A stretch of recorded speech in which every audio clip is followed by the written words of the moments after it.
Selah and blessed be. My heart's heavy and I'm tired, and I want to talk to the ones who are constantly surrounded by people but feel unmistakably alone all the time. Even on your good days, you feel alone, right? Not abandoned, not ungrateful, not broken, but alone in a much deeper way, right?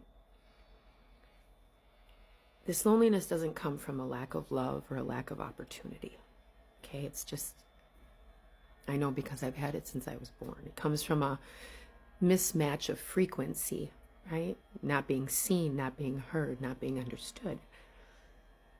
From being awake in rooms that are still sleeping, right? For speaking to people who are not awake, for loving people who are not on your level.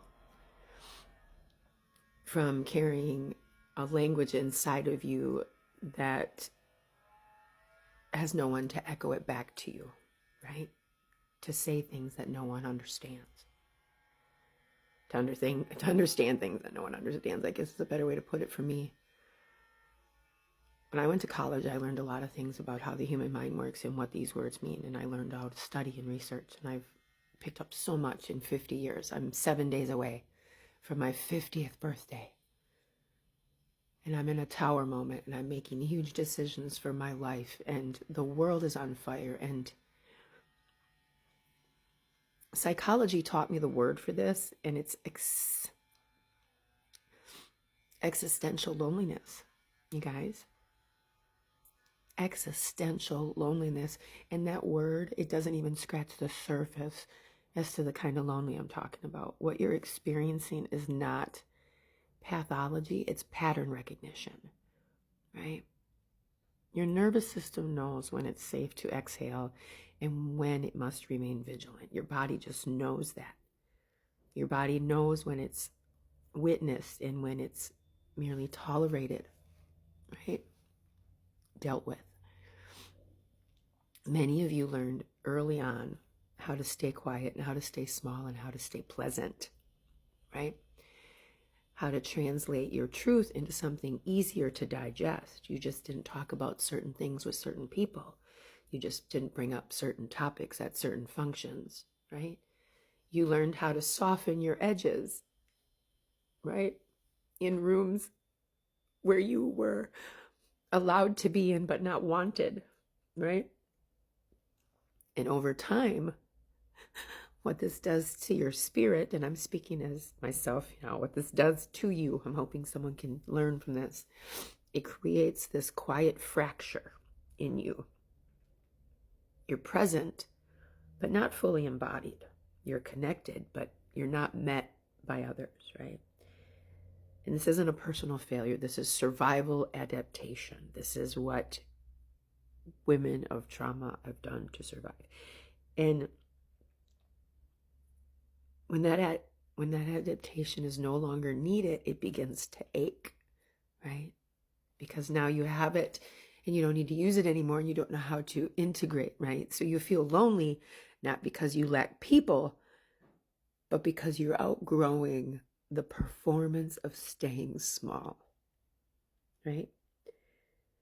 You no longer want connection that requires contracts, right? Your psyche is asking for resonance, not fucking reassurance from anyone. From a psychological lens, this is individuation, right? The moment when the self can no longer be sustained by approval alone, right? You can't just have people agreeing with you. They need to understand and get on the same frequency.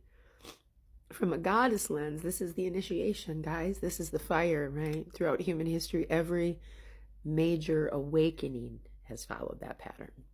That's what it does. There's always a phase where the old world still functions externally, but no longer nourishes the soul. This is what mystics, midwives, and healers describe as the between time, that liminal space where the new is born, right? When you don't know what's next, this is that space, the threshold, right?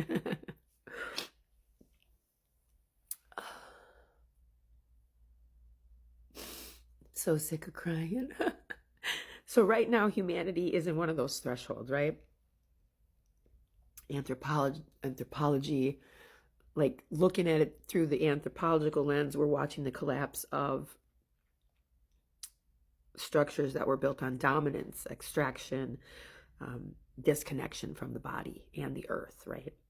Psychologically, we're seeing mass nervous system dysregulation because systems that once promised us safety, they're no longer safe. So everybody's feeling it, right? This is why it's called the Great Awakening from now until 2030. This is why so many feel unmoored, why grief is surfacing without a clear reason for it, right? Why people say, I don't know what's wrong, but something's wrong. Nothing's wrong. Things are being exposed, right? The elites are crumbling. White supremacy is being taken over worldwide. The healers have felt this forever, decades. 2007, I think, is the first time I started hearing the words Great Awakening. But it was in 2025, and that's so far away in 2007, 2008, right? In 2008, 2025 to me was 100 years later. But now I'm in it. Now it's 2026. Okay, and the healers feel it first, not because they're fragile, but because they're sensitive instruments, human bodies as antennas that are tuned in to the frequency of source. You register dissonance before it becomes audible, right? You feel the fracture before it becomes visible. That homesick feeling you can't name is not longing for the past, you guys. It's remembrance. A cellular memory of belonging without armor. A connection without self-erasure, of community that did not require you to abandon your intuition to survive, right? Your system is not trying to escape this world. It's trying to help build what comes next, right? This is why the loneliness shows up even on good days, even when things are working, because your soul is no longer satisfied with the arrangements only met on the surface. Right? It's tough when you're being reorientated towards depth and truth and coherence. Okay. In the ancient matriarchal cultures, this phase was recognized. Okay. Those experiencing were not medicated into silence or shamed for dissatisfaction. No, they were protected, trained, given language, taught how to hold their sensitivity as power. Right? The modern world forgets all of this shit, but the body doesn't. That's why the women are remembering, the sacred men are remembering. So if you feel like you're in between worlds, you're not.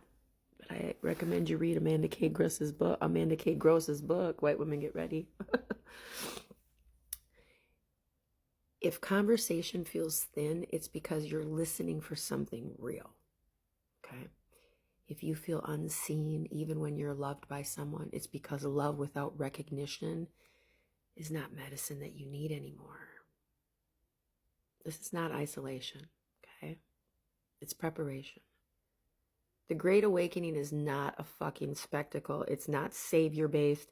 It's not loud. It's happening quietly through nervous systems recalibrating, through people refusing to abandon themselves for comfort, through healers remembering that their sensitivity is not a flaw, but your fucking compass. It's how you get through this world. You are not meant to fit back into what you have outgrown. That's why you outgrow it.